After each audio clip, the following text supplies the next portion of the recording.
We're back here in the beach. Sa beach. Kaya lang marami ng tao. Medyo may ano po. Medyo may tag nito. May waves. Pero hindi naman ganun kadami. Yeah, not enough to I don't know if some can catch some fish because pagka ganyan po hindi ka talaga makakahuli.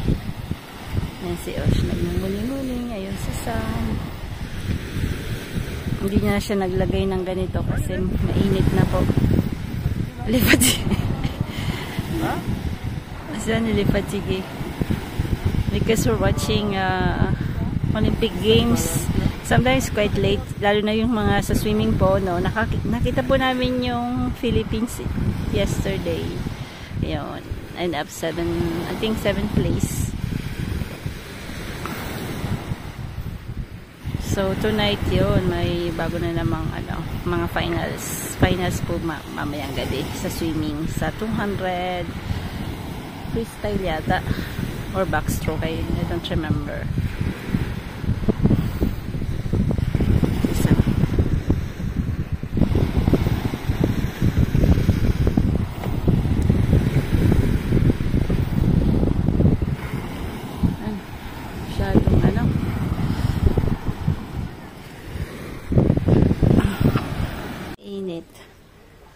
Kasi parang linilinis na po yung swimming pool kasi crystalline po yung water, kaya lang may parang hindi matanggal na alg, no, na ang tawag nito nakalimutan ko na naman.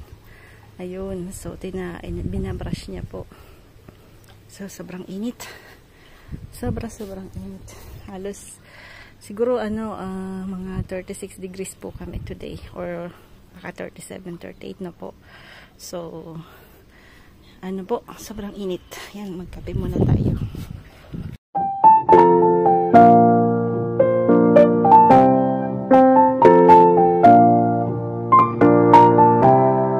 Chicken po, kasi namimiss namin yung fried chicken. Niloko ko excuse me. Sabi ko po, si Wally yan, yung manok namin kasi hindi ka mo makulit kasi, no, joke. Manok lang. Ano po yun, binili ni Frank dati. So, ang ginawa ko po, may nakita po kasi akong recipe na po.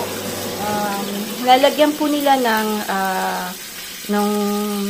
garlic. Yung, po yung mga grounded na garlic, yung ganito po. Tapos, nilagyan ko rin ng ginger, paprika, yung po natin na tag nito, yung maanghang na pinadry ko na pepper na po. Tapos lagyan ko din ng curcuma, tapos yung parsley na dry.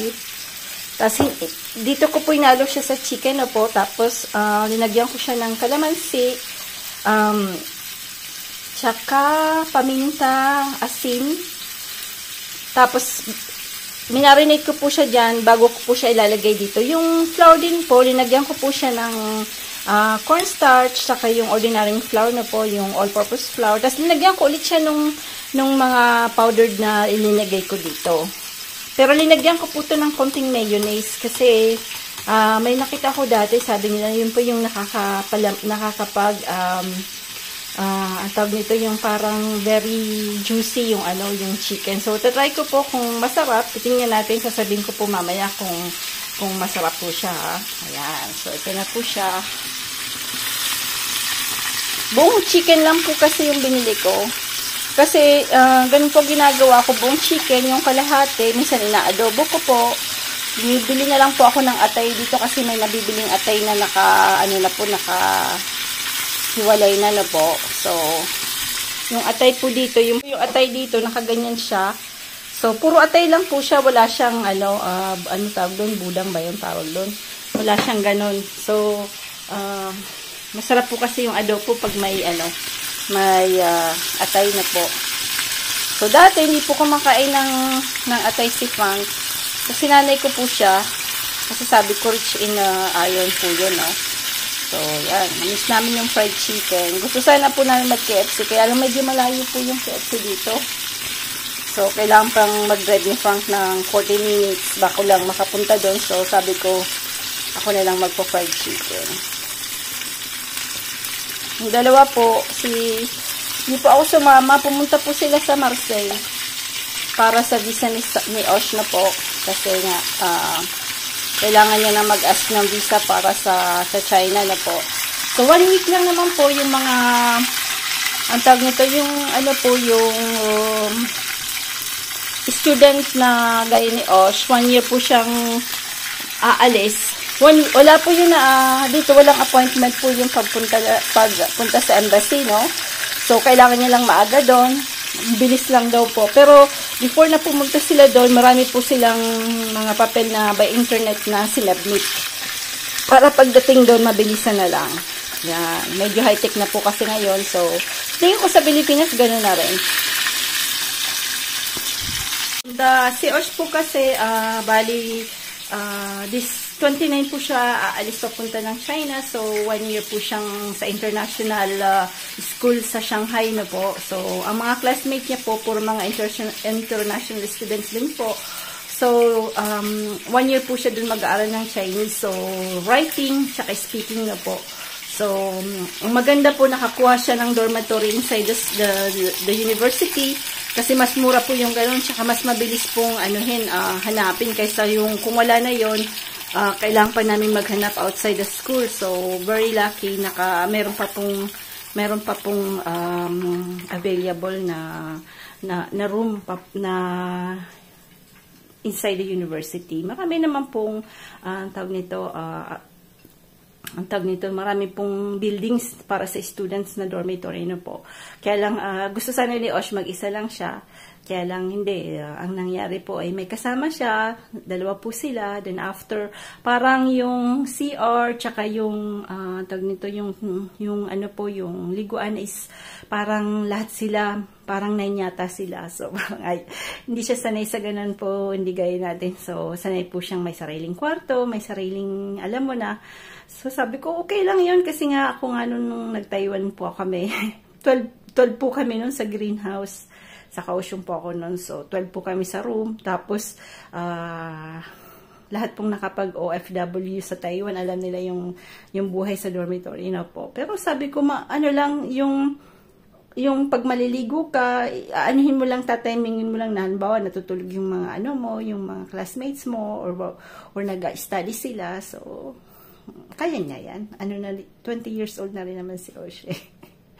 Anyway, kaming 2 mag-asawa, syempre, malungkot kami kasi first time po namin iniwan yung mawawalang matagal yung dalawa na po.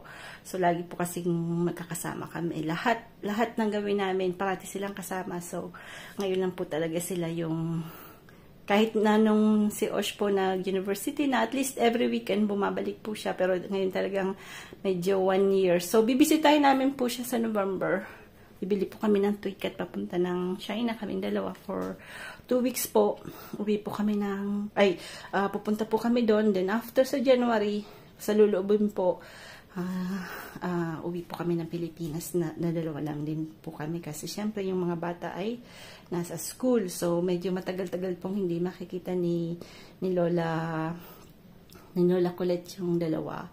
So, si Osh siguro po, pwede siyang pumunta from China to Philippines na po. Mura lang naman kasi yung pamasay, parang 300 euro yata.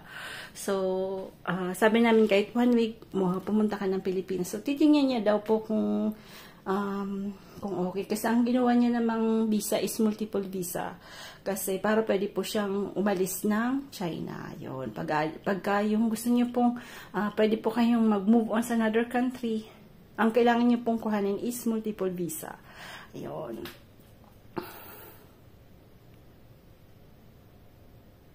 Ay, fried chicken.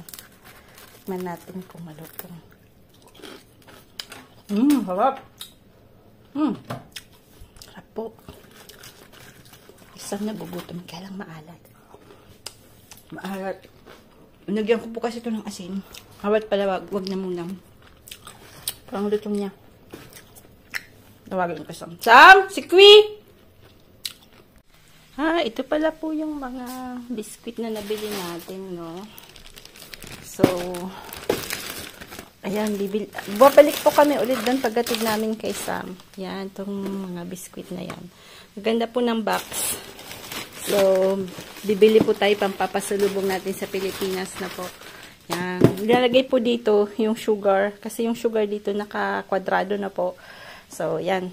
Try po tayong makabili nito ng medyo madami para uwi natin sa January. Titingnan ko po yung date limit niya, no? So, ayan. Tapos, kalahati po nung manok, inadobo ko. Ganun po ako lagi. Malaking, kasi ang lalaki po ng chicken dito. Yung, ang tawag dito, poulet fermier. Yung mga farm chicken na po. So, ang lalaki nila. So, ang ginawa ko po, yan, aadobohin natin. So, kaya lang, may atay. Kaya, yan. So, mamaya ko po lulutuin. Pagdating nila, para crispy pa po siya, no? Kasi mamaya pa po dadating sila from, malayo po kasi ang Marseille. 3 hours and a half yata, galing dito sa amin. So, kaya lang, mahirap ang, ano lang, pagkalilagay mo ng atay, medyo, yung iba nalalagyan din ng atay. Nadudurog ng konti. Pero masarap naman yan. Kuha po ako ng bell pepper sa garden para medyo may pula-pula ng konti. Kumuha po ako ng alokbati. Ito kasi parating may green, so lalagay natin yan mamaya sa adobo. Tsaka ito yung bell pepper ko, may kunting tama. Kinuha ko na po. Yan. Yung iba papalakay natin. Adobo nating, ano lang po, mamarang adobo. Sabi sa Bicol, mamarang adobo. Yan, lagay ko na. Tapos, ito po yung inimba ko last year. Marami pa rin. So, at least, meron pa rin tayo. Kasi this year, wala pang bulaklak na po. Pero yung inano po natin, yung may bunga na maliit na yon, na linagyan po natin ng milk, medyo, ano po siya, tawag nito na, medyo na-cure po siya. Kasi mamaya po papakita ko po na, yung milk po, nakaka-heal po sa mga over sun na, ano po, na mga halaman. Ito po ng, alokbati. Yung alokbati po tuloy, tawag nito, maganda siya pong patubuin dito sa France na po. So, pero po namamatay siya pag winter kasi trinay ko po siyang itanim nung autumn na po. Namamatay po siya pagka medyo malamig na. Yun. So, pang ano talaga siya, pang summer lang siya. So, ayan. Parang spinach din siya. Ang lalaki pa po niya, oh. So, mga siguro may let's say 7 na ano po, ako puon na na alokbati. Ayan. Puon po is puno. Kasi alam mo naman po si Manay Bicolana. Kasi nakakalimutan ko po yung Tagalog. Ay binibikol ko na lang bagata. Ay, ano na po yung isip mo. Yung pag matanda na, nakakalimutan na. Pero ang naalala mo po tuloy yung maternal language nyo. Yun. So, siyempre, ewan ko ba't parang bumabalik ako sa pagkabata. Naalala ko po yung mga words sa Bicol. Ang ganda po ng alokbati is very green po siya. Tingnan nyo po. Yan. So, yan. Very green. Sarap. Yan po yung mga ibig sabihin masyadong maano sa vitamina na po. So, yan po yung mga gusto ko sa yan. Try ko pong ilagay sa ilagay sa loob na po.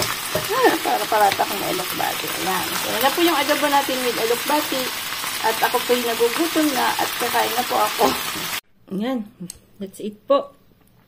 Sarap ng atay. Tingnan niyo po. Tapos, naan ko po yung narcissus ng binili sa akin ni brother. Parang 6 yata yun na narcissus.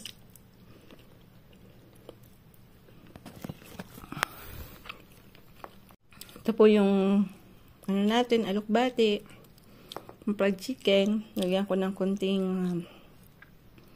ayan, konting ano po, ketchup yung ating fried chicken. Sarap. Init. Kasi parang linilinis na po yung swimming pool kasi crystalline po yung water, kaya lang may parang hindi matanggal na alg, no, na ang tawag nito. Nakalimutan ko na naman. Ayun, so binabrush niya po. So sobrang init. Sobrang init. Halos siguro mga 36 degrees po kami today, or naka 37, 38 na po. So sobrang init. Yan, magkape muna tayo. Good morning po sa lahat. Nandito po tayo sa gulayan. Tingnan niyo po kung gaano nakadami yung mga talong. And mag-aani tayo ulit ng tomato kasi ang dami po. Ganda dyan. Dyan din. Ayan. Kawing-kawing sila. Ganun po siya kaganda. Tingnan niyo po. Ayan. Hindi ko po akala ko yung tomato hindi po nagto 2 meters. Nagto 2 meters pala. Sige, pang taas. Ayan. So anyway, masaya po ako kasi at least tipid po sa mga gulay na po kasi kahit paulit-ulit na yung ulam pero masarap naman kainin, tsaka very masustansya na po. So ayan na po yung kalabasa. Yung kalabasa, I mean, talagang siguro kailangan 1 hektarya yung tataniman mo ng kalabasa kasi sinakop niya lahat, pati dito sa kabila gusto niya sakupin. So ayan, may bunga na rin. Ayan. Ito, marami na rin maliliit na bunga. So tingnan natin po. May lalaki din yung mga may bulaklak pero may bunga. Tapos ito yung patola. Pero wala pang may bunga ng patola tsaka sayote. Hindi pa po sila namumulaklak. Tapos dito po lilinisin ko. Kasi grabing awot. So mano-mano po tayo dito kasi baka hindi pwedeng gamitin yung kasi baka madali yung mga halaman. So mano-mano po ako. So medyo mainit na. Medyo na-late po yung gising ko today. 7:30 yung gising natin ni Manay. Kasi hindi ako masyadong nakakatulog gawa nung iniisip ko yung mga bata paalis. Ganyan talaga.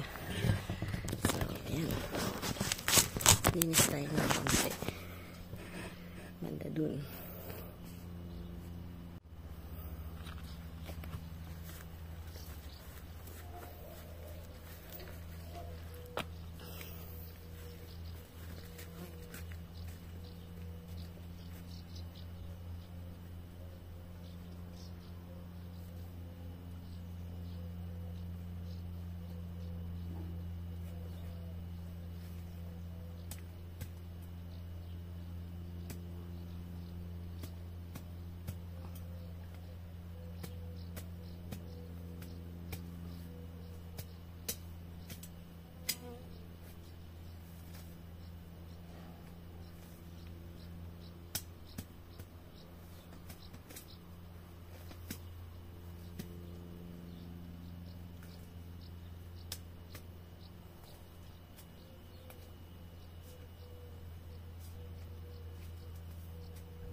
na pawis ako. Pawis na pawis. Mas. Tumbang. Tumbang.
J'ai déposé mon colis. Ah. Acheter du lait, t'as besoin de rien Non. Je vais juste prendre du lait, c'est tout. Ouais. Ah, peut-être panini pour les loulous. C'est bien. Il y a un baguette. Baguette aussi Ouais, je vais au magasin à l'autre là, hein. C'est pas. Ah, c'est pas Ouais, je vais pas Carrefour. une baguette. Je vais à Carrefour. Bah, tu vas décoller là-bas. Je vais prendre. Il y a aussi. Bah, c'est comme tu veux. Ouais, parce que je vais peut-être prendre un peu Oui, d'eau. oui, oui. Il n'y a plus d'eau, donc je vais peut-être prendre un peu d'eau. Ouais, ok. Hein? Ok. Tout à Je l'heure. vais appuyer, hein. Et on va. C'est quelle heure qu'on y va à déchetterie? Bah, franchement bien. Ok.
Ilang kayang calorie na burn ko today.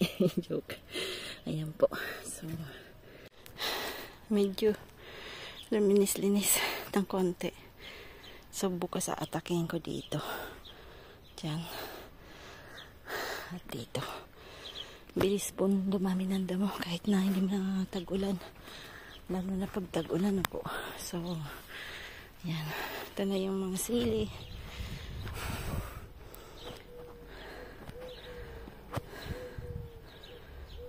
Tomato. Tingnan nyo kung gaano kataas. Yan.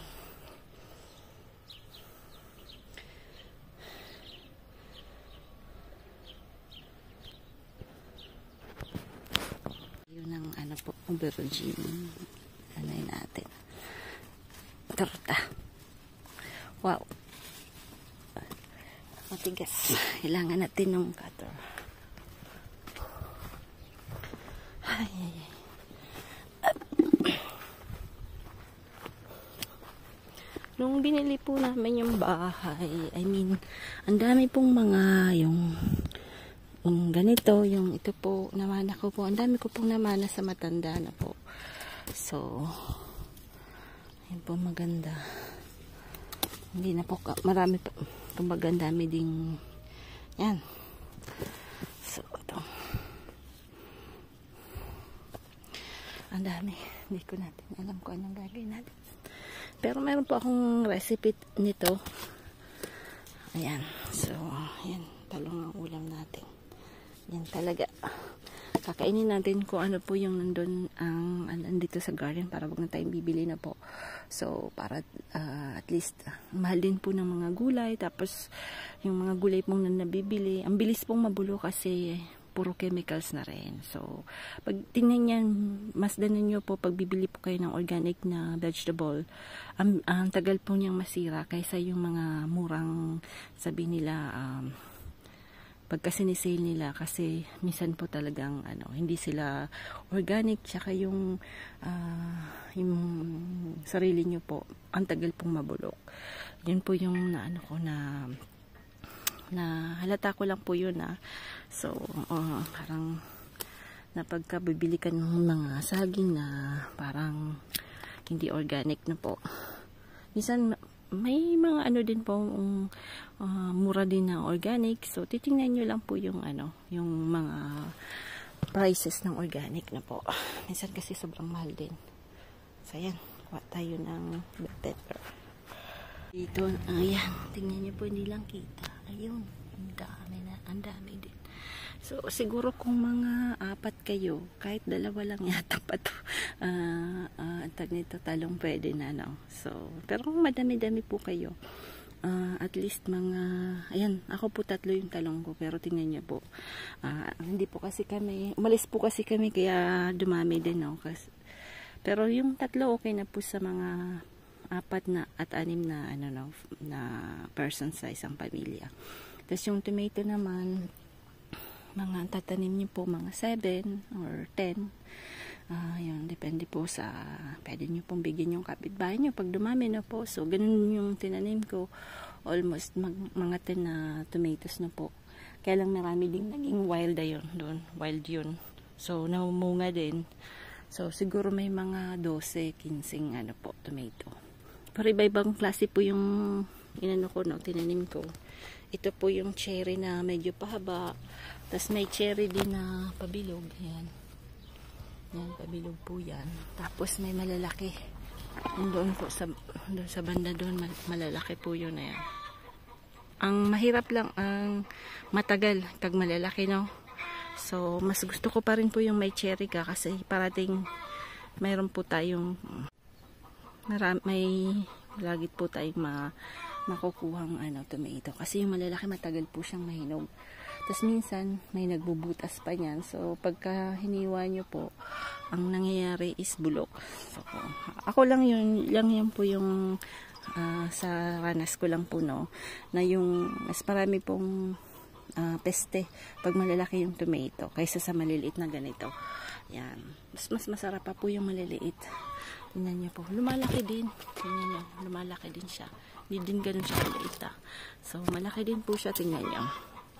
Yan, ganun siya kalaki. Ay, nahulog. Nahulog. Alam, kukunin ko na lang. Yan, kasi hinog na po sila. So, kailangan ko na rin pong kuhanan. Yan. So, malaki din po siya. Oh. Sarap po siya. Ako nga, kinakain ko lang po siyang ganyan. Yung, ano lang, hugasan ko lang yan. Tapos, ganyan lang kain ko. Yan, tapos, luto ko yung mga adobo ko. May tomatoes. Yan, hulog na siya. So, dami. So, yan. Yan ang masarap po pagka ang daming tanim. Ang daming aanihin. Yan. Tapos, ito din yung pabilog. Tingnan yung pabilog. Tamang konti. Pero pwede pang makain yan. Yan. Ganda. Walang gaanong peste. Ayan. So, ang gagawin nyo lang po yung sodium bicarbonate, vinegar. Pero ako hindi ko masyadong sa peste, no? Ay, nasa na yung isang nahulog? Hindi ko na makita. Ayun. Ayan. Sayang din. Ayan. Laki pa naman. Ay, uy. Tapos yung ito, Cordoba. Ito po yung isang tomato na sobrang laki. Yan. Tingnan natin. Abangan natin yan. Tingnan niya po dito. Dami. Si George. Si George kabila.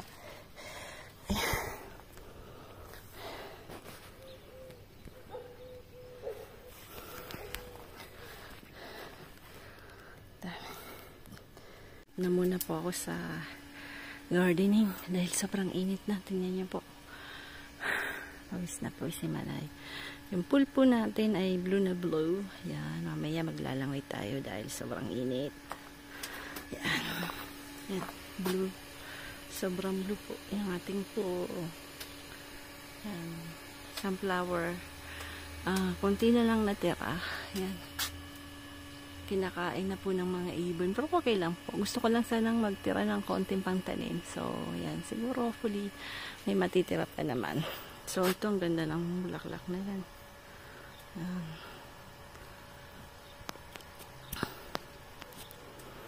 Tapos, yung bamboo natin, ayan na po. Nilagyan natin yan ng milk. So, ayan. Yung pasong milk. May napasong milk si Osh doon sa apartment niya. Ayan po. Yan po yung pinalalagay ko. Kasi yung mga pwede pa naman gamitin sa garden yan. So, hindi ko po tinapon. So, ayan. Yung milk po magandang pang heal sa overheat na halaman na po. So, nakita ko lang din po yan sa isang YouTuber. Kaya, ginaya ko din lang. So, ayan na.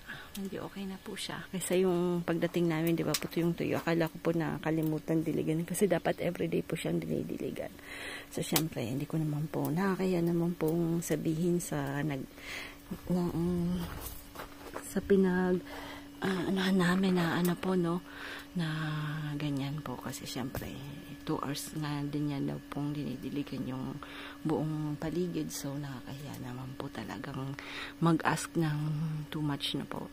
Buti na lang po ay meron po tayo nakuhang magdidilig at magtitingin-tingin sa manok. Pero tuwang-tuwa po siya kasi sabi niya ang dami niyang itlog.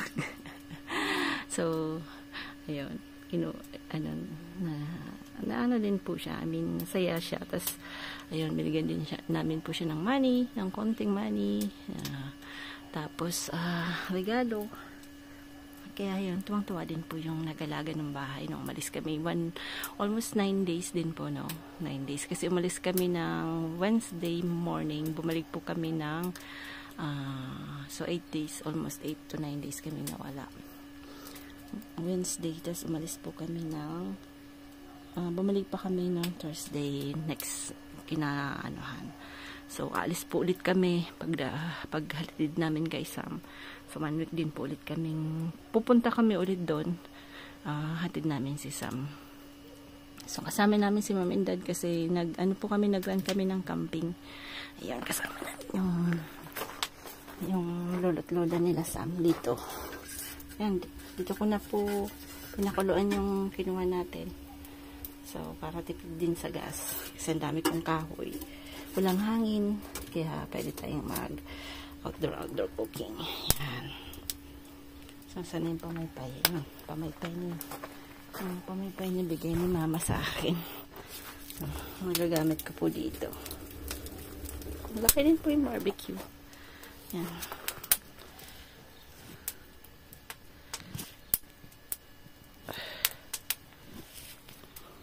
May tama na tong telephone ko. Ayaw ng ayan. Laki din. So, gagamit-gamit ko din siya. Kahit winter, pag walang hangin, pwede pa akong magluto-luto. Ayan. Tapos dito, medyo malinis pa din ang konti. So, okay na. Itong likod. Ganda po ng mga flower. Yan po siya.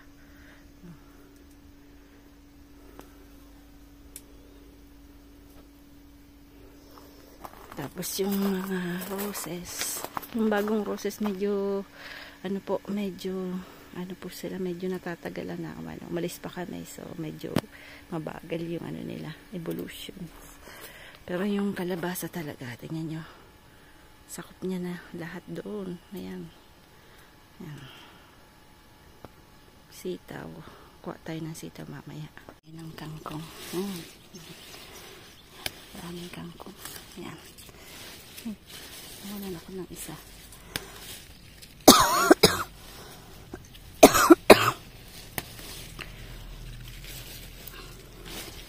Maganda yung kangkong. Mas maganda talaga yung kangkong sa sa lupa.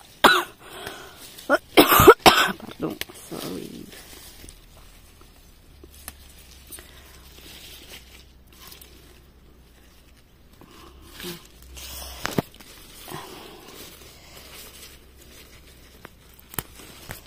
Yan, dami.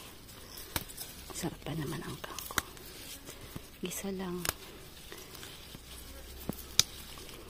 Kasi parang paborito niya rin yung green. Matibay siya kumain ng mga greens.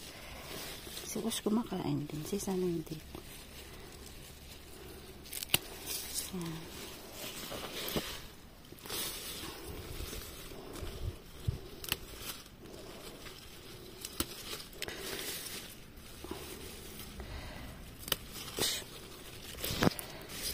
Parang may butas